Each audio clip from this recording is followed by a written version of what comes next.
आज मुख्यमंत्री जी आ रहे हैं, किस तरह की तैयारियां क्या मानते हैं?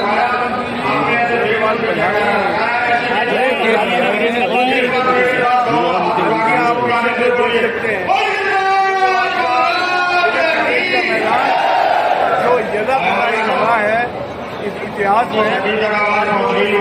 को दोहरा रहा है। कॉलेज का मैदान इससे पहले कभी नहीं हुई थी। भारतीय जनता पार्टी हमारी माननीय मोदी जी और विश्व प्रसिद्ध नेता की लोकप्रियता का प्रमाण है और ही एक जीत का इतिहास लिखने जा रही है। ऐसा अभिषेक सिंह यादव, IANA न्यूज से। और इस वक्त खड़ा हूँ फिरोजाबाद के तिलक इंटर कॉलेज में। थाना उत्तर का ये क्षेत्र लगता है। मेरे पीछे तमाम कार्यकर्ता जनता मौजूद है जो आज माननीय आदित्यनाथ योगी को सुनने के लिए आई है। आज वो एक विशाल जनसभा को संबोधित करेंगे और न सिर्फ संबोधित करेंगे बल्कि अपने विचारों को भी रखेंगे। 100% का मतदान के आह्वान के साथ साथ वो अन्य विचार भी रखेंगे। एक सांसद के रूप में जनता अपने प्रतिनिधि में क्या देखना चाहेगी, एक सांसद के रूप में जनता क्या चाहेगी कि क्या क्या अच्छाइयाँ हो, ये आज हम जानेंगे। मैं अभिषेक सिंह, IANA न्यूज से, जिला फिरोजाबाद। अरे देखो देखो कौन आया।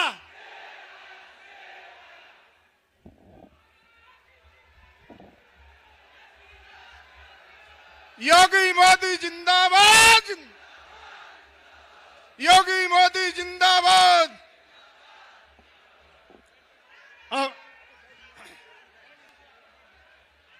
अभी हमारे बीच में मंच पर हमारे प्रदेश के मुखिया आदरणीय योगी आदित्यनाथ जी पधार चुके हैं।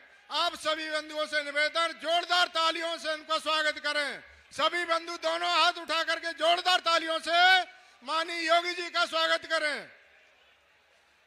साथ ही मैं आग्रह कर रहा हूं हमारे जिलाध्यक्ष और महानगर अध्यक्ष जी से कि आदरणीय मुख्यमंत्री जी का पटका पहनाकर स्वागत करें। अब मैं आमंत्रित कर रहा हूं हमारे जिले के जिलाध्यक्ष आदरणीय उदय प्रताप जी को कि वो आए और संक्षेप में अपने विचार रखें। आदरणीय उदय प्रताप जी।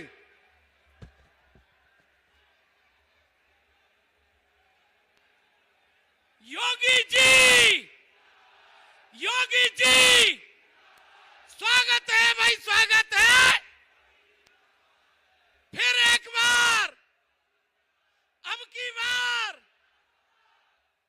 मैं आज फिरोजाबाद की धरती पर सुहाग नगरी में उत्तर प्रदेश के शेर, उत्तर प्रदेश से ही नहीं पूरे भारत के शेर आदरणीय योगी आदित्यनाथ जी का स्वागत करता हूं, अभिनंदन करता हूं।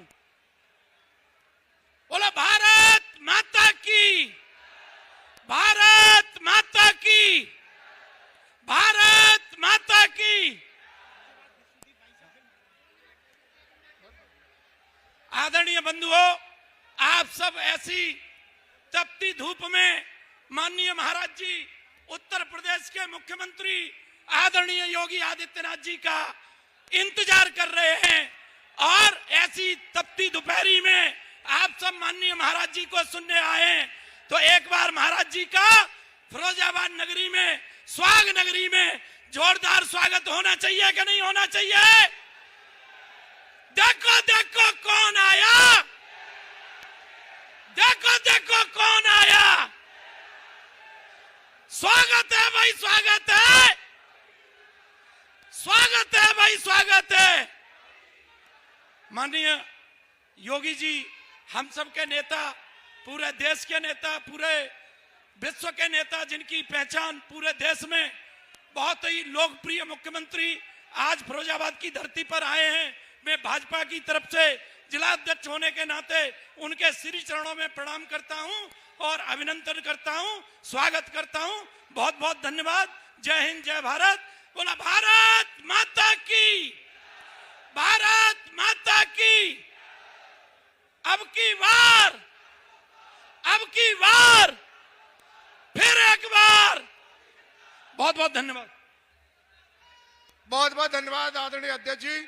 अभी में हमारे जो प्रत्याशी हैं आदरणीय ठाकुर विश्वजीत जी को मैं आमंत्रित करता हूं कि वे आए और सभा को संबोधित करें। आदरणीय विश्वजीत जी सी, ठाकुर विश्वदीप जी सी।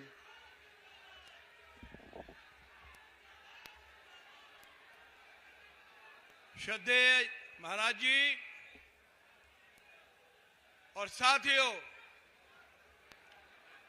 मैं विश्वदीप सिंह आपसे रोज ही बातचीत करता रहता हूं, आपके बीच का आदमी हूं और आपके बीच में से आपकी ताकत लेकर भारतीय जनता पार्टी के माननीय प्रधानमंत्री मोदी जी और यशस्वी मुख्यमंत्री माननीय योगी आदित्यनाथ जी के समक्ष आपकी ताकत को प्रस्तुत करना चाहता हूं। मैं भारतीय जनता पार्टी का प्रत्याशी हूं, मैं माननीय योगी जी का प्रत्याशी हूं। मेरा समर्थन करिए, मुझे अवसर दीजिए कि मैं आपकी ताकत लेकर आपकी समस्याओं को केंद्र सरकार और राज्य सरकार के मंचों पर प्रभावी तरीके से प्रस्तुत कर सकूं और इस क्षेत्र के विकास में अपनी सक्रिय भूमिका निभा सकूं। मुझे मालूम है मैं बहुत सारी बातें कह सकता हूं, लेकिन आज हम सब लोग ये जो ऐतिहासिक जनसमूह इकट्ठा हुआ है फिरोजाबाद में, वो सब माननीय योगी आदित्यनाथ जी को सुनने आए हैं।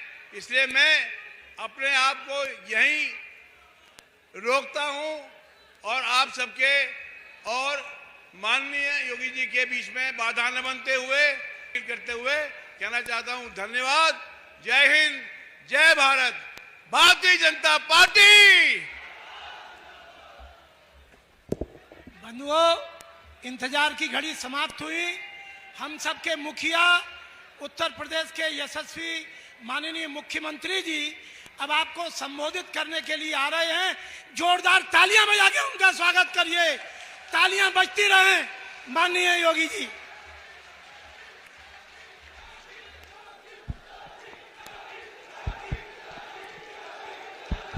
अभी बाद में आना, बुलाएंगे अभी तो, अब आराम से होकर।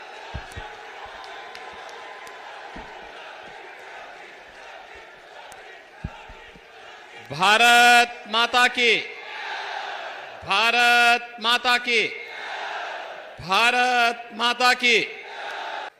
फिरोजाबाद की पावन धरा को कोटि कोटि नमन करते हुए इतनी भीषण गर्मी में भी इतनी विशाल संख्या में आप सभी लोग लोकतंत्र के इस महापर्व को सफल बनाने के लिए यहां पर उपस्थित हुए हैं। मैं आप सबका हृदय से अभिनंदन करता हूं, स्वागत करता हूं। मंच पर उपस्थित भारतीय जनता पार्टी के जिला के अध्यक्ष श्री उदय प्रताप सिंह जी, महानगर अध्यक्ष श्री राकेश संखवार जी, लोकसभा के प्रभारी श्री शंकर शर्मा जी, लोकसभा के प्रवासी श्री सुनील पांडे जी, लोकसभा के संयोजक श्री वृंदावन लाल गुप्ता जी, हमारे यहां के वर्तमान सांसद डॉक्टर चंद्रसेन जादौन जी, हमारे माननीय विधायकगण श्री मनीष असीजा जी, प्रेमपाल धनगढ़ जी, महापौर श्रीमती कामनी राठौर जी, जिला पंचायत अध्यक्ष श्रीमती हर्षिता सिंह जी, हमारे पूर्व विधायकगण श्री हरिओम यादव जी, राम गोपाल लोधी पप्पू जी, ओम प्रकाश वर्मा जी और लोकप्रिय प्रत्याशी भारतीय जनता पार्टी और सहयोगी दलों के ठाकुर विश्वदीप सिंह जी और उपस्थित भारतीय जनता पार्टी और सहयोगी दलों के सभी पदाधिकारी और बहनों और भाइयों, मैं सबसे पहले फिरोजाबाद के उन सभी हस्तशिल्पियों और कारीगरों का अभिनंदन करता हूं जिन्होंने फिरोजाबाद को सुहाग नगरी के रूप में बदल करके भारतीयता की पहचान के साथ जोड़ा है। बहनों और भाइयों, आप सभी का भी मैं इस अवसर पर अभिनंदन करते हुए देश के भविष्य को बनाने वाले लोकसभा चुनाव 2024 के लिए आपका आह्वान करने के लिए मैं आज फिरोजाबाद में आया हूं। बहनों और भाइयों, लोकसभा का चुनाव पूरे देश के अंदर 7 चरणों में हो रहा है। 2 चरण कल संपन्न हो गए हैं। 543 में से एक लोकसभा की सीट पहले ही भारतीय जनता पार्टी के पक्ष में गुजरात के सूरत से जीत करके आ गई है और 191 सीटों पर चुनाव हुए हैं। बहनों और भाइयों, जो रुझान है, जो उत्साह है, जो उमंग है, पूरे देश में एक ही स्वर गूंज रहा है और वह है कि फिर एक बार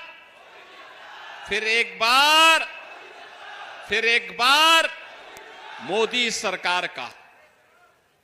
बहनों और भाइयों, ये मोदी सरकार का जो स्वर गूंज रहा है, ये अचानक नहीं गूंज रहा है। इसके लिए मोदी जी ने 10 वर्ष के अंदर देश के अंदर जो कार्य किया है, वे कार्य आपके सामने हैं और इसीलिए मैं भी आपसे अपील करने के लिए आया हूं कि उज्जवल भविष्य, भारत के उज्जवल भविष्य के लिए, आत्मनिर्भर भारत के लिए, विकसित भारत के लिए भारतीय जनता पार्टी आवश्यक है और भारतीय जनता पार्टी को विजयी इसलिए बनाना है क्योंकि मोदी जी ने 10 वर्ष तक बिना रुके, बिना टिके, बिना थके, बिना झुके देश के लिए कार्य किया है। उसका लाभ हमें प्राप्त हो रहा है। उसका लाभ इस रूप में प्राप्त हो रहा है कि आज भारतवासी कहीं दुनिया के अंदर जाते हैं, सम्मान की निगाहों से देखे जाते हैं। आज देश की सीमाएं सुरक्षित हैं। आतंकवाद और नक्सलवाद समाप्त हुआ है। आप याद करिए, कांग्रेस के समय में क्या होता था। जब यूपीए की सरकार थी, समाजवादी पार्टी और बहुजन समाजवादी पार्टी ने बिना मांगे उन्हें समर्थन दिया था। तब आतंकी विस्फोट होते थे और कहा जाता था कि इस आतंकी विस्फोट के पीछे पाकिस्तान का हाथ है। तो तत्कालीन कांग्रेस की सरकार क्या कहती थी? अच्छा देखेंगे। यही उनका जवाब होता था। आतंकवाद से लड़ने की सामर्थ्य नहीं थी। और बहनों और भाइयों, आज आतंकी घटना की बात तो दूर, कहीं जोर से पटाखा भी फट जाता है ना, तो पाकिस्तान पहले सफाई देता है कि हमारा इसमें कोई हाथ नहीं है। बहनों और भाइयों, ये जो परिवर्तन आया है, जो सुरक्षा का माहौल बना है, ये प्रधानमंत्री मोदी जी के कारण देश की सीमाएं सुरक्षित हुई हैं। आज पाकिस्तान या देश का दुश्मन भारत की सीमा में नहीं घुस सकता।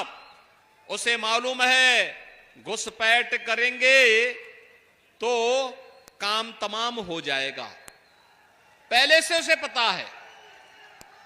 उसे मालूम है कि अगर उसने कुछ भी ऐसी जरूरत की जो भारत की संप्रभुता और भारत की सुरक्षा के खिलाफ होगा, तो ये नया भारत है केवल राम मंदिर ही नहीं बनाता है, आतंकवादियों का राम नाम सत्य है भी करना जानता है।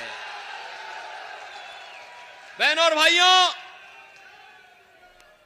देश के अंदर विकास के कार्य किस रूप में हो रहे हैं? आप मुझे बताइए, हाईवे बन रहे हैं, एक्सप्रेसवे बन रहे हैं,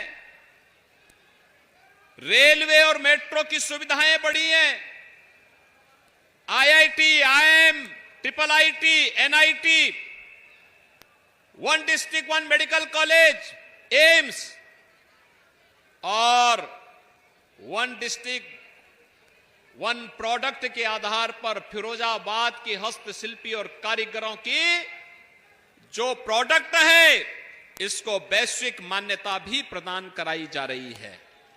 एक समय था जब यहां का उत्पाद, यहां का प्रोडक्ट लगभग बंदी के कगार पर जा चुका था। एक तरफ प्रदेश और केंद्र सरकार के अधिकारी परेशान करते थे, पॉल्यूशन कंट्रोल बोर्ड और एनजीटी दूसरी तरफ था। 2017 में जैसे ही सरकार बनी, हमने कहा इन सब से कि अगर किसी व्यवसायी को परेशान किया, किसी उद्यमी को परेशान किया तो बोरिया बिस्तर बांध देंगे, बोरिया बिस्तर। चुपचाप तरीके से देश के अंदर एक अच्छा वातावरण बनने दो, कार्य करने दो।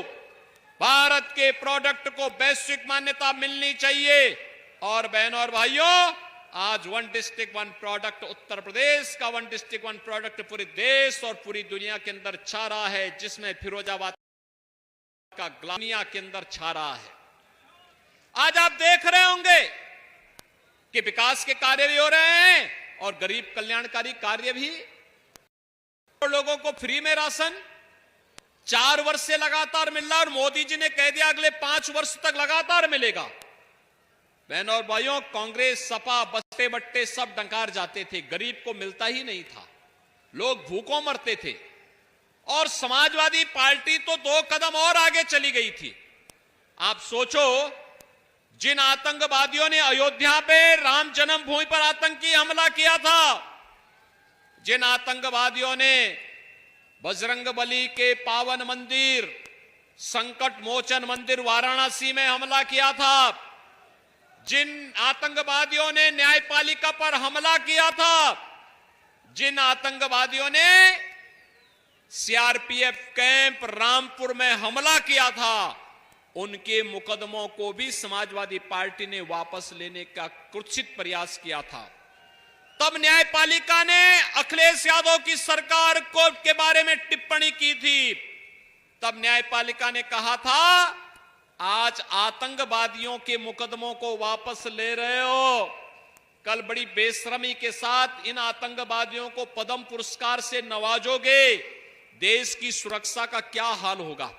ये देश की सुरक्षा के साथ, जनता जनार्दन की सुरक्षा के साथ खिलवाड़ करने वाली क्या समाजवादी पार्टी को आप वोट देंगे? क्या लोग वोट देंगे? बहनों और भाइयों, ये समाजवादी पार्टी के हाल थे। और विकास के कार्यों में डकैती डालते थे ये लोग। एक ही परिवार लूट मचाया हुआ था, तबाही मचाया हुआ था। महाभारत के सारे रिश्ते वहां मौजूद थे। और बहनों और भाइयों, जिस तरीके से उनके द्वारा उस समय सुरक्षा के साथ खिलवाड़ होता था, मजाक किया जाता था, वह किसी से छुपा हुआ नहीं है। और इसीलिए आज मैं आपसे कहने के लिए आया हूं, आपने देखा होगा 80 करोड़ लोग फ्री में राशन की सुविधा का लाभ प्राप्त कर रहे हैं। 60 करोड़ लोगों को आयुष्मान भारत में 5 लाख रुपए की स्वास्थ्य बीमा का कवर दिया जा रहा है, प्रतिवर्ष दिया जा रहा है। 50 करोड़ लोगों को जनधन अकाउंट खोल दिए गए। और जिन लोगों के पास उपचार की सुविधा नहीं होती है, कोई विधायक, कोई सांसद, कोई महापौर, कोई जिला पंचायत अध्यक्ष, कोई अन्य पदाधिकारी या वो पीड़ित भी अगर मुझे एक पत्र भेज देता है कि मेरे परिवार में फलाना व्यक्ति बीमार है, डॉक्टर का ये एस्टिमेट है, मेरी सामर्थ्य नहीं है, तो मैं मोदी जी के द्वारा बनाए गए उसके अकाउंट में सीधे पैसा भेज देता हूं कि जाओ भाई, ये तुम्हारा अधिकार है, उपचार करो, कहीं कोई समस्या नहीं आएगी, हम साथ में खड़े हैं। बहनों और भाइयों, 12 करोड़ किसानों को किसान सम्मान निधि का लाभ। सपा, बसपा और कांग्रेस की सरकार में किसान आत्महत्या करता था, आज किसान सम्मान निधि का लाभ प्राप्त कर रहा है। 12 करोड़ गरीबों के घर में शौचालय बन गए, नारी गरिमा की भी रक्षा हुई और बीमारियों से भी मुक्ति मिली। 10 करोड़ गरीबों को फ्री में रसोई गैस का सिलेंडर भी मिल गया, आंख की रोशनी भी बच गई। और साथ साथ उत्तर प्रदेश में तो हमने कहा है कि होली और दीपावली में फ्री में रसोई गैस का भरा हुआ सिलेंडर इन परिवारों को उपलब्ध करवाने का काम करेंगे और हम दे भी रहे हैं। बहनों और भाइयों, 4 करोड़ गरीबों को मकान मिल गए, 2.5 करोड़ गरीबों के घर में बिजली पहुंच गई, हर घर नल की योजना साकार हो रही है। क्या इसमें किसी की जाति देखी गई? क्या किसी का मत और मजहब देखा गया? क्या अरे जो भारत का नागरिक है, जरूरतमंद है, उसको योजना का लाभ मिलना चाहिए। और इसके लिए मोदी जी ने नारा दिया था, सबका साथ सबका विकास। सबका साथ और सबके विकास के साथ जब सरकार कार्य करती है, सही लोकतंत्र को मजबूत करती है, और यही राम राज्य की अवधारणा भी है। बहनों और भाइयों, यही राम राज्य की अवधारणा है। आज जो मैं आपको बताने के लिए आया हूं या बताने के लिए आया हूं, ये चुनाव है, ये चुनाव देश के भविष्य को तय करने वाले हैं। कांग्रेस जो समाजवादी पार्टी के गठबंधन का सबसे बड़ा धड़ा है, समाजवादी पार्टी तो बेकार का चुनाव लड़ रही है। आप मुझे बताओ, देश में सरकार बनाने के लिए समर्थन चाहिए 273 सांसदों का, और समाजवादी पार्टी कुल चुनाव लड़ रही है 63 सीटों पर। तो क्या 63 सीटों पर चुनाव लड़ करके क्या कोई देश के अंदर सरकार बना पाएगी? क्या ये तो बेकार की बातें करते हैं। और कांग्रेस भी पूरे 543 सीटों पर चुनाव नहीं लड़ रही है, कांग्रेस भी नहीं लड़ रही है। पहले ही, यानी अखाड़े में आने के पहले ये युद्ध हार चुके हैं, प्लान का रास्ता अपना चुके हैं। लेकिन इनके मंसूबे देश के लिए कितने खतरनाक हैं, ये तो देखो। पहले आप देखो, 1947 में कांग्रेस के कारण देश का विभाजन हुआ था। 1947 में देश को बांटा। अब कांग्रेस ने अपने मैनिफेस्टो में कहा है कि हम हर व्यक्ति की संपत्ति का सर्वे करवाएंगे और फिर उस पर एक विरासत टैक्स लगाएंगे और फिर उसमें से आधी संपत्ति को अपने कब्जे में ले लेंगे। क्या आप इसको स्वीकार करेंगे? क्या अरे मेहनत आपके बाप दादों ने किया, वो संपत्ति उन्होंने आपके लिए संपत्ति सुरक्षित रखी, और अब कांग्रेस कह रही है कि हम इसको बांट देंगे। और किसको बांटेंगे? ये बांटेंगे बांग्लादेशी घुसपैठियों को, रोहिंग्या और अन्य ऐसे तत्वों को जिन लोगों के द्वारा आबादी बढ़ाने का एक प्रतरफा मिशन चलता है। बहनों और भाइयों, ये लोग देश की सुरक्षा के साथ खिलवाड़ करके भारत के तालिबानीकरण की नींव रखना चाहते हैं। दूसरा कार्य मैनिफेस्टो में आप देखिए, कांग्रेस क्या कहती है?